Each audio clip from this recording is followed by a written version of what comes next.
I just need a minute, please. I remember begging her, my mascara streaking down my cheeks. My hands were still shaking from throwing dirt onto my father's casket 4 hours earlier. A minute doesn't sign clients, Thea. Grief doesn't pay the bills. Vivienne didn't even look up from her monitor. Get back to your desk or find another job. I'm not running a charity here. I stood in her office doorway, the ache in my chest so physical I could barely breathe. The funeral program was still folded in my purse. Dad's favorite photo of us fishing at the lake when I was 9 stared out from the cover, his laugh lines crinkling around his eyes the way they never would again. I haven't slept in 3 days, I whispered. Vivienne finally looked up, her perfectly lined eyes narrowing. Neither have I.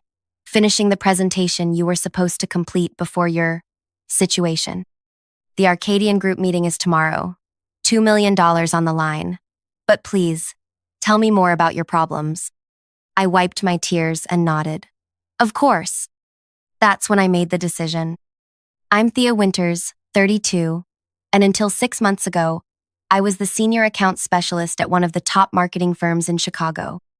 I'd spent 8 years there, working 60-hour weeks, canceling vacation plans, missing my niece's birthday parties. I'd been the one who landed the Arcadian account in the first place. But none of that mattered to Vivienne. Before I go any further with this story, could you please take a few seconds to tell me in the comments where you're watching from? I'm still trying to wrap my head around how far this has traveled. And honestly, knowing there are people listening helps me feel less alone with what happened. I'd always been the reliable one, the fixer. Dad used to call me his little problem solver from the time I was 6 and figured out how to repair his broken fishing reel all by myself. Growing up in a small apartment with just him after Mom left, I learned early how to be resourceful, how to make things work when they seemed broken beyond repair. Maybe that's why I stayed at that company so long, trying to fix a toxic environment that was never going to change. Or maybe I was just scared of starting over. My father had been sick for months. Pancreatic cancer. The doctor had given him 6 months, but he barely made it to 3. I'd been juggling hospital visits and work deadlines, sleeping on uncomfortable chairs in his hospital room with my laptop balanced on my knees. Vivienne knew all this. She just didn't care. We all have personal problems, she'd say whenever I asked for flexibility. She'd smile that cold smile that never reached her eyes. I didn't get where I am by putting family before business. Where she was, by the way, was in an office 3 times the size of anyone else's, wearing designer clothes she'd sometimes forget to remove the tags from so she could return them later. She'd been at the firm for 15 years and had gone through 7 assistants in the past 2 years alone. But she brought in clients, big ones, and in our industry, that was all that mattered to the partners. The day after the funeral, Vivienne kept me until midnight. 16 straight hours. I hadn't showered, hadn't eaten. My phone was filled with concerned texts from relatives still in town for the funeral, wondering where I'd disappeared to. The presentation needs to be perfect, she kept saying, sending me back draft after draft with vague criticisms. This feels flat. This lacks impact. This doesn't reflect our brand ethos. At 11:45 p.m., she finally stood up, stretching like a satisfied cat. Well, I think we've got it. You can go now. I stared at her, my eyes burning from exhaustion and unshed tears. The meeting's at 9 a.m. tomorrow. You want me here at 7 sharp. We need to do a full run-through. She was already packing up her designer bag, not looking at me. Oh, and wear something more professional tomorrow. That outfit looks like you bought it at a discount store. I was wearing the black dress I'd worn to my father's funeral. After she left, I sat in my darkened cubicle for a long time. The cleaning staff moved around me, vacuuming and emptying trash cans.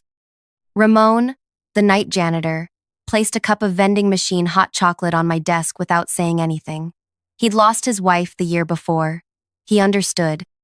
That's when I remembered the password. 3 weeks earlier, before Dad's condition had worsened, I'd been the one to set up the secure data room for the Arcadian contract. I'd created the master access credentials that controlled who could view which documents. Standard procedure was to share the administrator password with at least 2 team members. I never did. It had been a crazy day. Dad had been admitted to the hospital again, and I'd set up the data room between frantic calls with doctors. I kept meaning to email the password to Vivienne and Dominic, the account director. But then Dad took a turn for the worse, and it slipped my mind. No one had asked about it because they all had their individual access logins. Only the administrator password could change permissions or add and remove documents. Only I had that power. I took a sip of the hot chocolate Ramon had left. It was lukewarm now, but still sweet. And as I drank it, a plan began to form.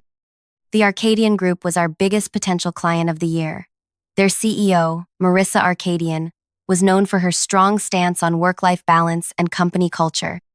She'd built her tech company on the principle that treated employees meant better business.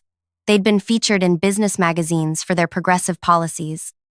Policies that were the complete opposite of how Vivienne operated. What if Marissa knew what kind of company she was really considering hiring? What if she saw behind the polished presentation to the broken people creating it?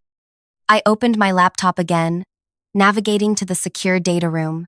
I logged in with the administrator password, and then I began to work. I didn't alter any of the official documents. I'm not stupid. But I did create a new folder, labeled Company Culture Overview, Confidential. Inside, I uploaded a document. It contained everything. Screenshots of emails where Vivienne demanded employees cancel medical appointments. The time she made Owen work through his sister's wedding because family events happen all the time, billion-dollar clients don't. The staff turnover rates that were hidden from clients. The discriminatory comments she'd made about Alara's hijab. And my own story, including a photo of the funeral program and time-stamped emails showing Vivienne's demands that I return to work immediately. I set the permissions so this folder would become visible to the Arcadian team at exactly 9:15 a.m. 15 minutes into our presentation, when Vivienne would be hitting her stride, talking about how our company values reflect your values. Then I went home and slept for the first time in days. I arrived at 7 a.m. sharp the next morning, as instructed. Vivienne was already there, pacing, her heels clicking aggressively on the hardwood floors. Finally, she said, though I wasn't late, we need to rearrange the presentation order. I'll open, then you'll cover slides 4 through 35, then Dominic will close. That wasn't the plan. I was supposed to sit quietly and advance slides while she took credit for my work. You want me to present? I asked, confused. Unless you'd prefer I fire you today instead of next week, she snapped. My blood went cold. What? Vivienne sighed dramatically. Don't act surprised. Your performance has been slipping for months. All these personal issues affecting your work. I've been documenting everything. After this client is secured, we'll be restructuring the team. She smiled thinly. Nothing personal, just business. She was going to fire me. After everything I'd given to this company. After working through my father's illness and death. After last night. I understand, I said quietly. Good. Now get ready. The Arcadian team will be impressed by our unified front. She turned away, dismissing me. I went to my desk and sat down heavily. My plan suddenly seemed childish, petty. This wouldn't just expose Vivienne, it would blow up the whole company. Dozens of people would be affected. People like Ramon and Alara and Owen, who needed their jobs. My finger hovered over my keyboard. I could still log in and remove that folder before anyone saw it. My phone buzzed with a text. It was from an unknown number. Thea, this is Marissa Arcadian. Got your number from your email signature. I'm running late this morning.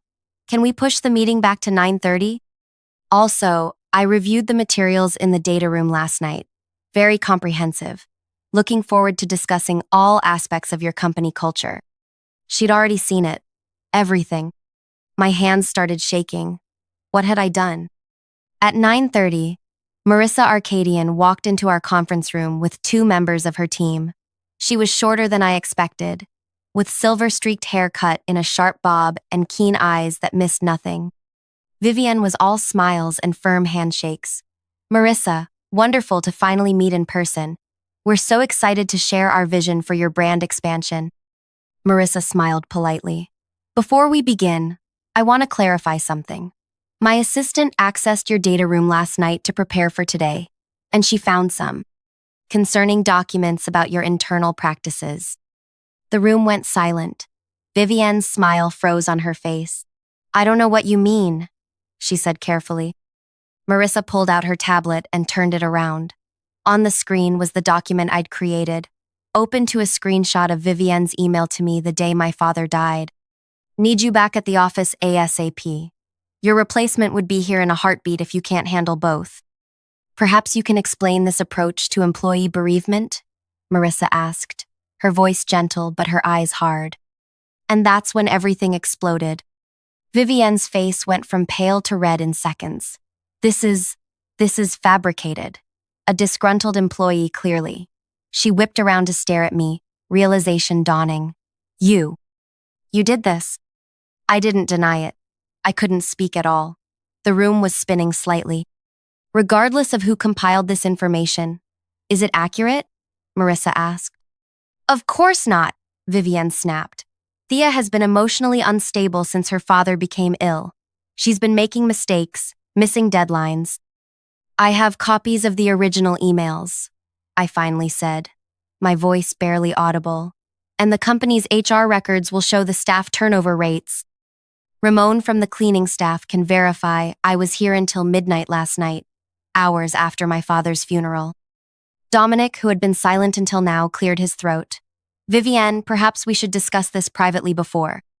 There's nothing to discuss. Vivienne cut him off. This is a transparent attempt by a failing employee to sabotage a major client relationship before she's terminated. Marissa closed her tablet case with a decisive click. I think we've seen enough. Our company values transparent, ethical leadership and humane treatment of employees. Based on what I've reviewed, your firm's actual practices directly contradict the values you're selling to us. She stood up. We'll be taking our business elsewhere. Vivienne looked like she might actually lunge across the table. You can't make a decision based on unverified allegations from one employee. I've already spoken with 3 former employees this morning to verify these accounts, Marissa replied calmly, including your former assistant who quit last month. She turned to me. Thea, I appreciate your honesty. It couldn't have been easy to compile this information while dealing with your loss. She handed me her business card. When you're ready, I'd like to discuss potential opportunities at our company. We value problem solvers with integrity. And then she walked out, taking $2 million with her. The silence that followed was deafening. Vivienne turned to me, her face contorted with rage. You're done. Security will escort you out. I'll make sure you never work in this industry again. I should have been terrified, but suddenly, all I felt was relief. And something else. Something that felt strangely like power. That's fine, I said, standing up. My legs were steady now. But before I go, you should know that I'm the only one with the administrator password to the Arcadian data room. The one containing all our proprietary strategy documents and competitive analysis that you spent 3 months creating. Her eyes widened slightly. You'll need that to try to salvage this relationship. Or, at the very least, to ensure our work doesn't leak to competitors. I picked up my bag. So, you have a choice. You can escort me out right now, or you can acknowledge in writing that I'm leaving of my own accord, with a proper severance package and a neutral reference. For the first time since I'd known her, Vivienne Mercer was speechless. Dominic coughed nervously, looking between us. Perhaps we can discuss this reasonably, he said. Thea has been an exemplary employee until recent circumstances. Vivienne's face had gone from red to a bloodless white. You're blackmailing me. I'm negotiating, I corrected her. Something I learned watching you do it for 8 years. Her eyes darted to the conference room door where Marissa Arcadian had just exited. $2 million. Gone. And with it, likely the promotion Vivienne had been chasing for the past year. The partners wouldn't take this lightly. Give me the password, and I'll consider your terms, she finally said. I shook my head. Not how this works. I need the severance agreement in writing first. 3 months' salary, health benefits continued through the end of the year, and a letter confirming I resigned voluntarily for personal reasons.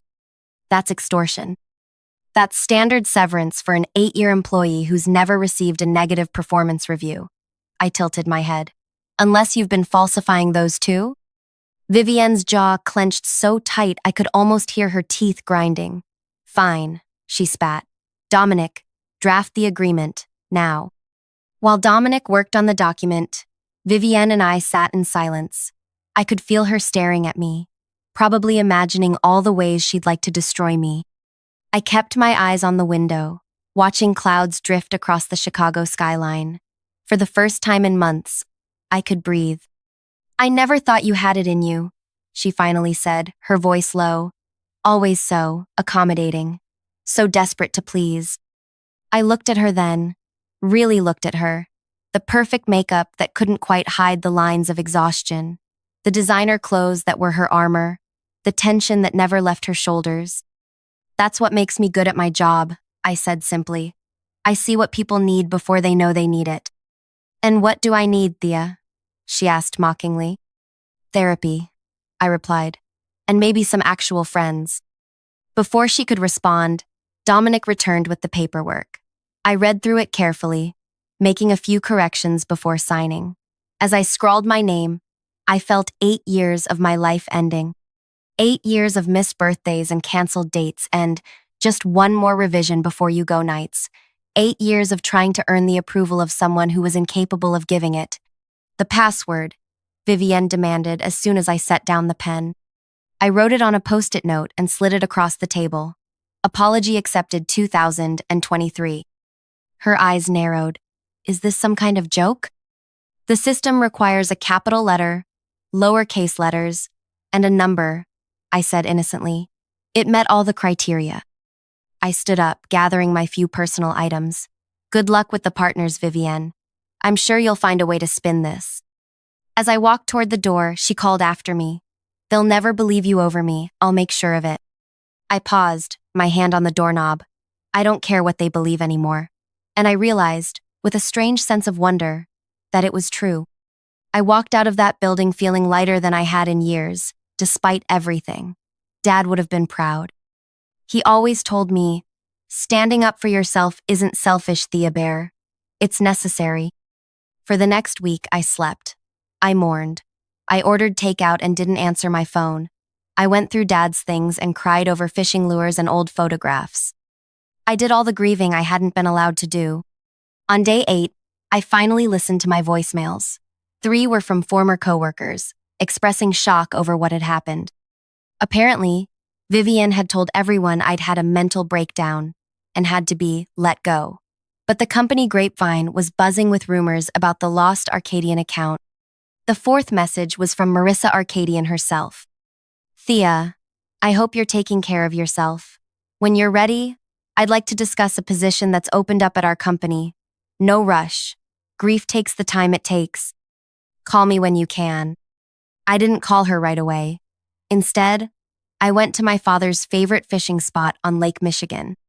I sat on the pier where he'd taught me to bait a hook, where he'd shown me how patience and persistence could bring rewards.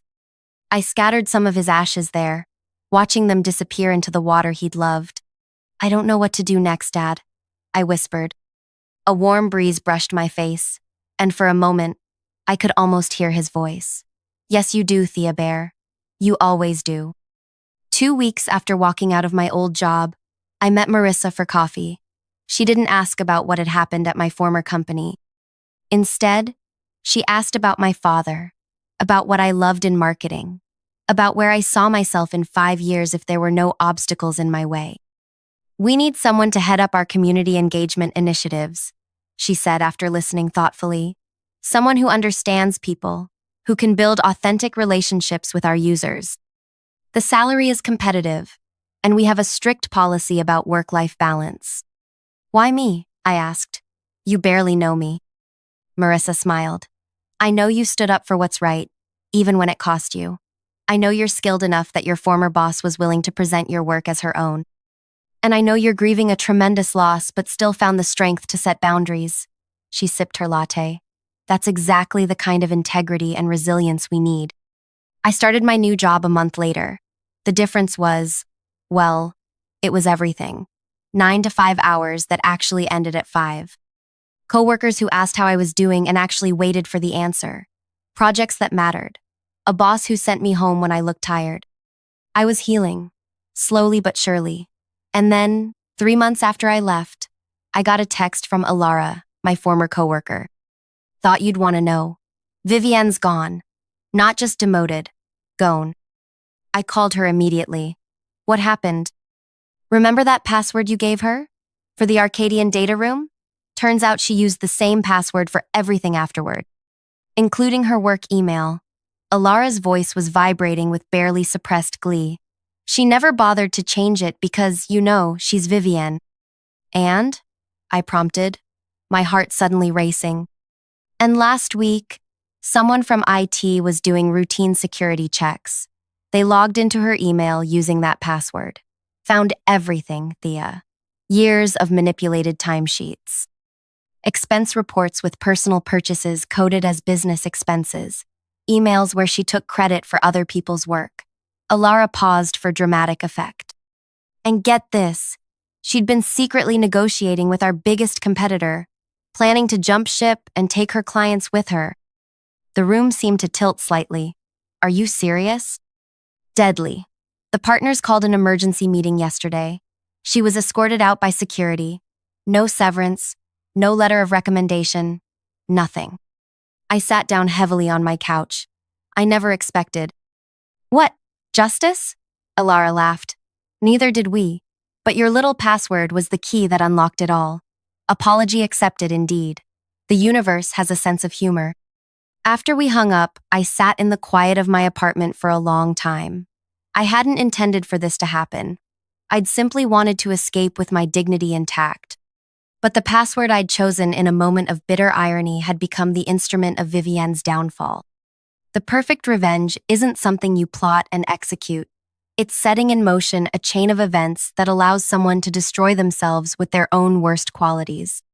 Vivienne's arrogance, her belief that rules didn't apply to her, her contempt for basic security protocols, these were what ultimately exposed her. I didn't feel the vindictive satisfaction I might have expected. Instead, I felt a strange sense of closure. The chapter was truly finished now. 6 months after starting at Arcadian, I was thriving. My team had launched a community mentorship program that was getting national attention. I'd made actual friends at work, people I had dinner with, people who checked on me when I had a bad day. And then came the industry awards ceremony. I hadn't planned to attend, but Marissa insisted our whole team go to support our nomination for the mentorship program. It's important to celebrate wins together, she'd said. The banquet hall was filled with marketing professionals from across the region. I was laughing at something my colleague Zane had said when I felt a prickle on the back of my neck. I turned and saw her. Vivienne. She looked different. The designer clothes were gone, replaced by something more subdued. The perfect makeup was less severe. But the eyes were the same sharp, calculating, missing nothing. She was standing with a group from a small local agency. From what Alara had told me, she'd struggled to find work after being fired. Her reputation had followed her. The only place that would hire her was a startup with no industry connections, a company too new to have heard the stories. Our eyes met across the room. For a moment, neither of us moved. Then, deliberately, I raised my champagne glass in her direction, a silent acknowledgement. She stared at me for a long beat before giving a slight nod in return. I turned back to my colleagues, to my new life, leaving Vivienne in my past where she belonged. Later that night, our mentorship program won its category. As I stood on stage with my team, looking out at a room full of industry peers applauding our work done with integrity, with purpose, with humanity, I thought of my dad. See that, Thea Bear? I could almost hear him say, that's what happens when you know your own worth. The truth is, revenge wasn't what healed me. It wasn't what rebuilt my career or restored my confidence. Those came from recognizing my own value, from finding a place where I could contribute without sacrificing my humanity, from honoring my grief instead of burying it under spreadsheets and client presentations. The greatest revenge wasn't exposing Vivienne or causing her downfall. It was living well thriving, actually after she tried to break me.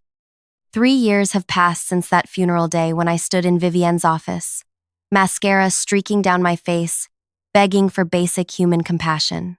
3 years since I discovered just how strong I really am. I still visit Dad's fishing spot on his birthday. I still miss him every day. But the sharp edges of grief have softened, and in its place has grown something unexpected: gratitude. I'm grateful for the breaking point that forced me to stand up for myself. Grateful for Marissa seeing potential in me when I could barely see it myself. Grateful even for Vivienne, whose cruelty ultimately freed me from a life of silent compliance. Sometimes the worst moments of our lives become the catalysts for the best ones. Sometimes we need to be shattered before we can rebuild ourselves, stronger and truer than before. If you're watching this and you're in a place where someone is diminishing you, where your worth is questioned daily, where your humanity is secondary to your productivity, please know that there is life on the other side. There are workplaces where you're valued. There are people who will see your light even when others try to dim it. And if you've already walked away from something toxic, if you've already taken that terrifying leap into the unknown, I see you. I'm proud of you.